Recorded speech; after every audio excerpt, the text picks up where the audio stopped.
Yuma, and welcome to the Adventures of Russell the Canberra series. 2022 started off with a rabble instead of a bang, with Freedom Convoy protesters coming along to annoy us for 2 weeks to protest mandates that were coming to an end anyway. I turned 30, and for the first time the ACT doesn't have a Liberal senator, with David Pocock, an independent, taking the seat. Construction for the second stage of light rail also began. Among all of that, I managed to make 3 fantastic videos about Canberra. So please enjoy the 2022 series of the Canberra series.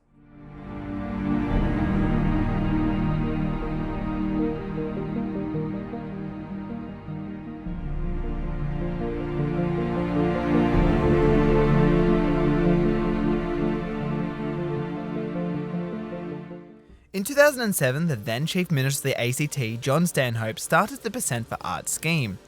The scheme committed 1% of capital works towards commissioning and maintaining art per financial year. The scheme was scrapped in 2009 after courting controversy after cuts were made to areas such as education. One of the final pieces of art commissioned was The Owl by Bruce Armstrong. Armstrong was born in Victoria in 1957. He studied fine art at the Royal Melbourne Institute of Technology and graduated at the age of 24 in 1981. It was during his studies that his interest in animals was formed. In a 2016 interview, he reflected on the inspiration for his art. The Egyptians held animals as sacred entities. My own twisted animals really stood in for humans, and I suppose that came about via certain personal revelations that occurred which involved animals. Though his art often depicts a variety of animals, Armstrong regularly returns to birds. In a way, for me, birds represent all things. They are all sorts of different things to different people. You can have a predatory bird or a nurturing bird. It's a pet or a threat. I find they say more about people than people, in that their allegory is unrestricted. If it were a person doing what the owl is doing in these pictures, it would just be less interesting. It would be more literal. Armstrong chose the powerful owl for his Canberra commission, as the collective noun for owls is a parliament. Powerful owls are also the largest owl in Australasia. They have been spotted in the ACT at the National Botanic Gardens, Namadgi National Park and the Canberra Nature Park, but are endemic to the eastern seaboard from southeast Queensland to Victoria. Powerful owls, Ninox strenua, can grow up to 60 centimetres long with a wingspan of 140 centimetres. They are a threatened species that make their homes in forests and woodlands, with the biggest threat being deforestation. They are nocturnal carnivores that eat possums and other small mammals, including flying foxes. The best time to hear their iconic hoo hoo is in April during their mating season at dusk or dawn. Though the owl is grey, the powerful owl is brown and grey with a distinct chevron pattern on its belly. If you'd like to learn more about the powerful owl, I have put some links in the description below. Unveiled by John during his final week as Chief Minister on the 12th of May 2011, the fiberglass, and not stone or concrete owl, sits upon a steel and hardwood plinth, reaching 8 metres in height. The owl cost $400,000 to make, with a further $80,000 to install. 11 months later, the owl had to be sent off to Sydney to be repainted due to the impact of the Canberra climate, as the paints Armstrong used were more suitable for a Melbourne climate. Within a week of the owl being unveiled, Armstrong began to hear rumours that the locals thought it looked like a penis. Colloquially, the locals referred to it as the penis owl or the Belko owl. Armstrong himself isn't offended by people's phallic affiliation with the owl. He is just happy people are engaged with his work. The owl has reached iconic status, featuring in both memes and government campaigns alike. It even hosted a flower bed for Floriade in 2020. If you would like to visit the owl, it roosts on the intersection of Belconnen Way and Benjamin Way. Created to be a wise totem of Belconnen, the owl is interpreted in multiple ways, but is loved by many. If you've enjoyed this video, feel free to like, comment and share. And if you want to see more, hit that subscribe button. In 5 years, the Canberra series has featured everything from the War Memorial to the Canberra bus stop. But today, we're going to take a look at Canberra's most important feature, Russell. Russell feels most at home when sitting near Mount Pleasant and enjoys the view down Kings Avenue to Parliament House. Russell takes defence very seriously and has a few officers to their name, and likes to make sure his allies are appreciated. Russell was born in 1910, when Charles Scrivener named a trigonometrical station that was nearby Russell. That ain't right. I was born in 1992. Were you to walk around Russell, you would have walked 3 kilometres. 3 kilometres? That doesn't sound right. Oh, we're talking about the suburb of Russell. Fine. Humour and welcome to the Adventures of Russell the Canberra series. In this episode we're checking out the suburb of Russell instead of me, even though I'm amazing and Canberra wouldn't be what it is today without me, but here it is, suburb of Russell. Enjoy!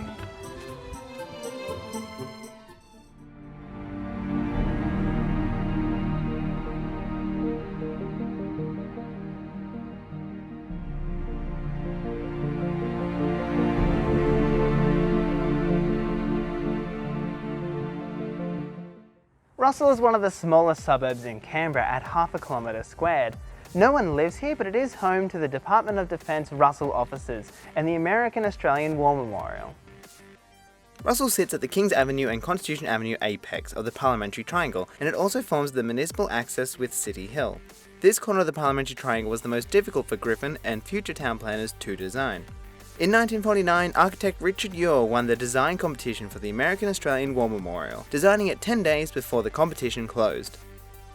The Australian public raised £63,000 in 6 weeks, with the Menzies government chipping in the last £37,000 needed to fund the project. The site chosen was 200 metres from the municipal axis, which threw off the alignment. Construction began in December 1952, taking just over a year to complete. The memorial consists of a 76-metre tall octagonal hollow steel frame column covered in 9 tonnes of sandblasted aluminium. Perched on top is an 11-metre tall eagle and sphere sculpture designed by Paul Beale. It was installed at night to take advantage of the calmer weather. Standing in an empty field, which embarrassed Menzies, Queen Elizabeth II unveiled the memorial the 16th of February 1954. Russell began to take shape in the 1960s when the Department of Defence was moved up from Melbourne. Construction of the offices began in 1960 with a focus on the memorial and not the axis in which Griffin had intended. It was intended that the offices would form a group that would house around 7,500 staff. In 1994, the National Capital Planning Authority was unsatisfied with the design of the Central National Area. They intended for Russell to become the new entry to the city, but lacked the authority and funding to implement such an idea. Fortunately, the Department of Defence wanted to replace 8 of their offices. This gave the NCPA the opportunity to finally realise the Russell apex. To achieve this, they cut 9 metres into a nearby hill to complete Constitution Avenue. The Russell offices surround the Field Marshal Sir Thomas Blamey Square, named after the first and so far only Australian Field Marshal Sir Thomas Blamey. Blamey had served in both World Wars, serving in Gallipoli and the Western Front in World War I. During World War II, he commanded the Australian Commonwealth Forces in the Battle of Greece. In 1942, he became the Commander-in-Chief of the Australian Military Forces and Commander of Allied Land Forces in the Southwest Pacific area under the command of General Douglas MacArthur. Blamey oversaw the Kokoda Track campaign under direct request of Prime Minister Curtin. Blamey signed the Japanese Instrument of Surrender on behalf of Australia on the 2nd of September 1945. Known as a bit of a womanizer and a party animal, he often came across as violent, confrontational and ruthless. After the war, Robert Menzies was Prime Minister again, and he sought to give the rank of Field Marshal to Blamey, but faced opposition from Buckingham Palace. They stated a Dominion officer couldn't be promoted to Field Marshal, but this was not true, as South Africa also had a Field Marshal. The other concern was about promoting a retired officer, in case it encouraged other retired officers to seek promotion. Menzies remedied this by restoring Blamey to service. Blamey became Field Marshal on the 8th of June 1950. Due to severe illness, his baton was given to him and the bedside ceremony by Governor-General William McKell on the 16th of September 1950. Blamey died of a cerebral hemorrhage on the 27th of May 1951. He was 67.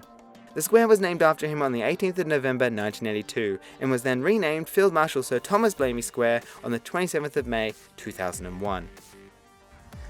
I guess the suburb of Russell is pretty cool, but it's definitely not as cool as I am. If you've enjoyed this video, feel free to like, comment and share. And if you want to see more, hit that subscribe button.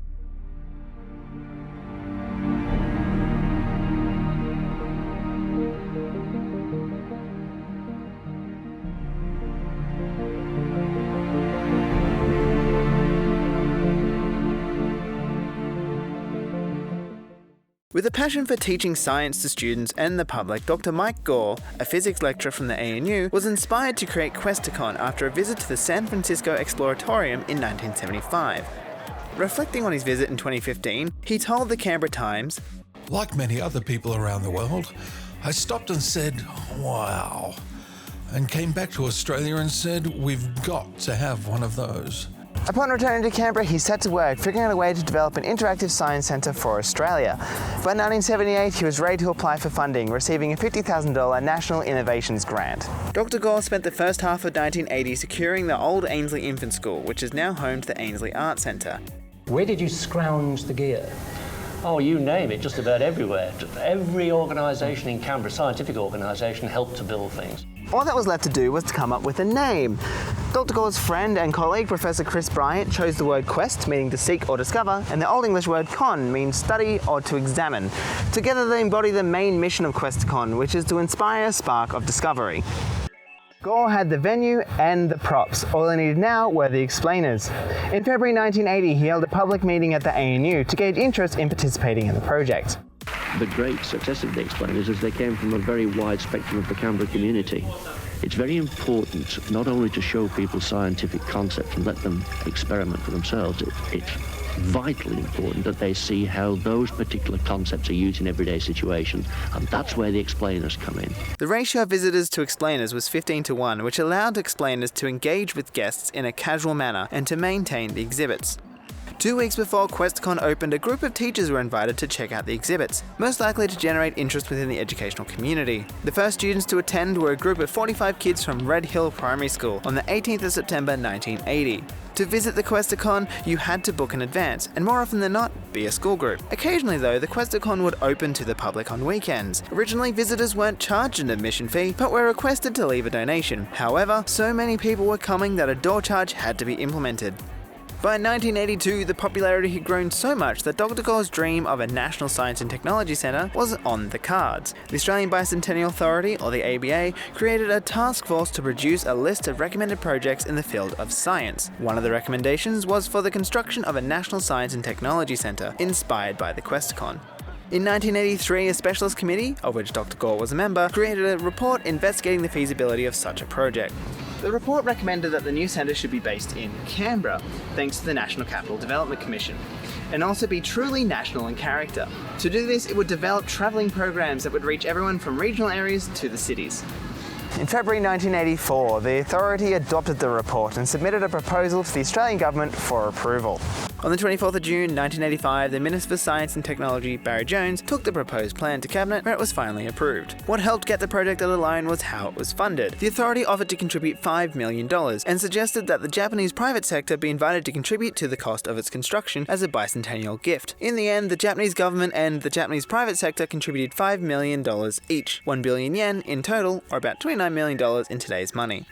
While the ABA and the government hashed things out, the Questacon hired a removalist truck, packed up 25 of its interactive displays, 10 science explainers from ANU, and travelled to Goulburn to set up shop in Burke Street Primary School. This was a trial to see if a travelling science circus would be worthwhile. The trial was a success, and the travelling science circus has been a fundamental part of Questacon ever since. A couple of months later, Shell, the fossil fuel giant, came on board to sponsor the circus. Shell continued to support the circus until 2022, when federal funding was granted to make up the shortfall once the partnership ended. By 2019, the Questacon Travelling Circus had done over 15,000 shows, reaching 2.5 million people, and has trained more than 450 undergraduate students who now work around the globe. The circus was up and running, but a location for the National Science and Technology Centre had to be chosen. The National Capital Development Commission was tasked with finding a suitable site. There were 4 possible sites. 3 were located in Civic, close to the ANU. But the sites lacked adaptability, displaced cars, or made the institution too local instead of national in character. The site that was chosen is where Questacon sits today. It was chosen as the first step in the development of a mall, which never came to be and is why the original entrance faces the National Gallery. It was also perceived as a chance to liven up the parliamentary zone and give it an urban presence. In order to start construction, both houses of Parliament had to approve the site under the Parliamentary Act of 1974. The Act defined the parliamentary zone and the approval process for new work.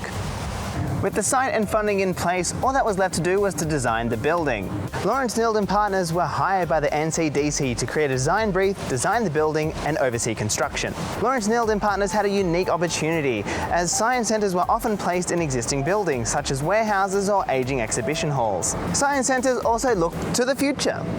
With that in mind, the concept they came up with became about cubes, cylinders, and a never-ending ramp. 4 cubes were placed in a space of 6 with a rotunda cylinder in the centre. 3 of the cubes would house 5 galleries, and the rotunda would direct the ramp and act as a central point for guests to orient themselves when moving between the galleries. Another benefit was that if a gallery was closed for whatever reason, guests could still move on freely without interruptions. The 4th cube would house the administration, and the space between the cubes would hold the lifts, toilets, stairs, and lounges. The foyer would become part of the public space of the Parliamentary Triangle, allowing the people to visit the restaurant and science shop without buying tickets. So I've been very lucky to get my hands onto the shovel that Bob Hawke used to turn the first sod of soil for the National Science and Technology Centre on the 30th of May 1986. It's a sturdy shovel, and as you can see it's quite shiny, and they keep it in their offices ready for any time that some very generous minister wants to give money to Questacon to expand. Earthwork started the very next day and construction was quick. The National Science and Technology Centre had to be built in time for the bicentennial celebrations in 1988. The construction of the centre was a masterclass in project management and adaptability. The final plans weren't even finished by the time construction began. Through consultations with the National Capital Development Commission and architects, the building's primary requirements such as mechanical and electrical services and their reinforced concrete structure were sorted out first, allowing construction to begin.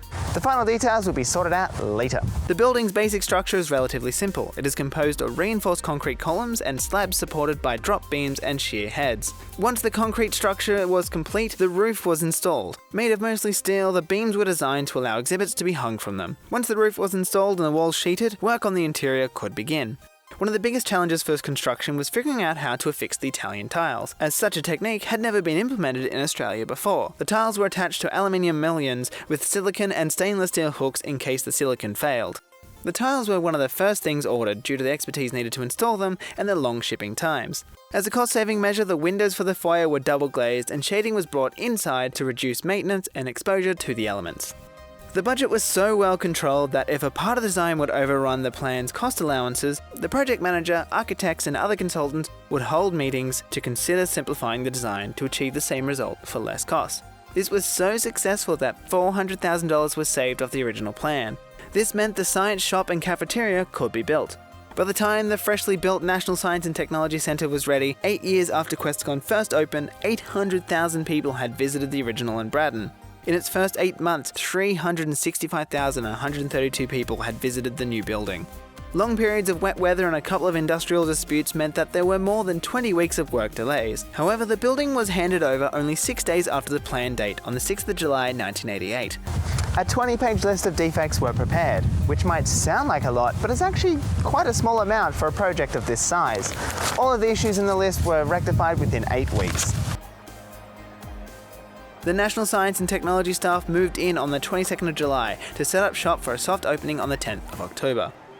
The National Science and Technology Centre was officially opened on the 23rd of November 1988 by Prime Minister Bob Hawke. As you know, this centre is all about hands-on scientific experience, and it is now my pleasure, in the hands-on spirit, to declare open the National Science and Technology Centre.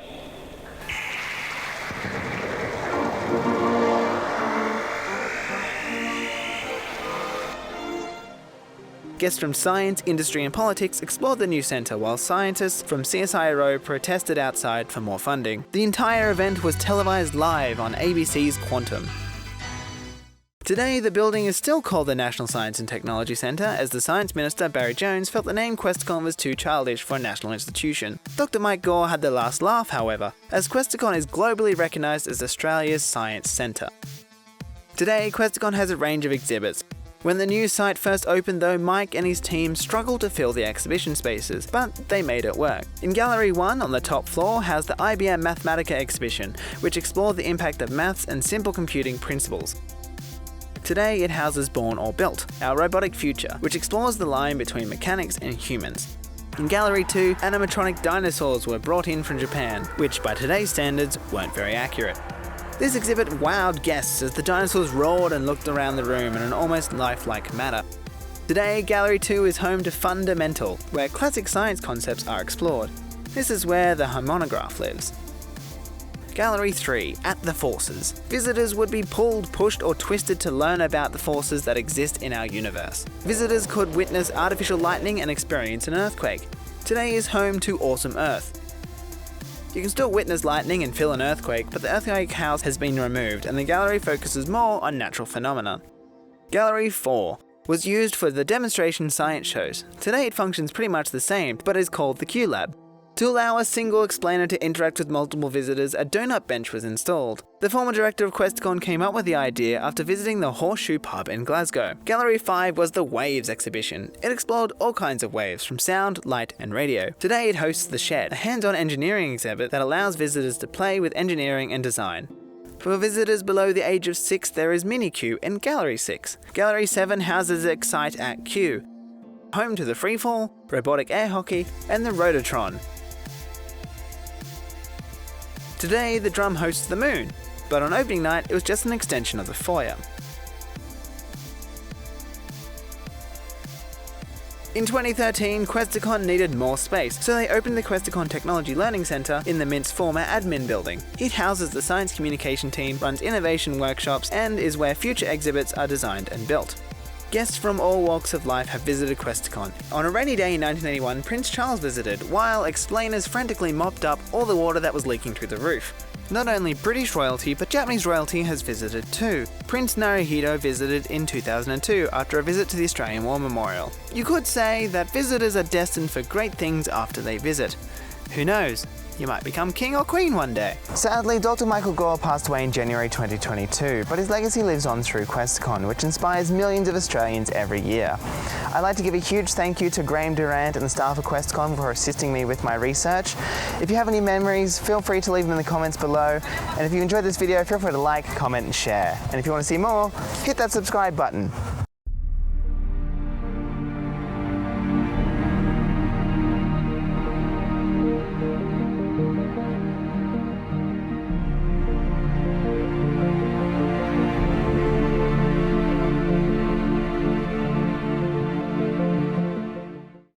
The National Science and Technology Centre, Questacon, helping to shape Australia's future.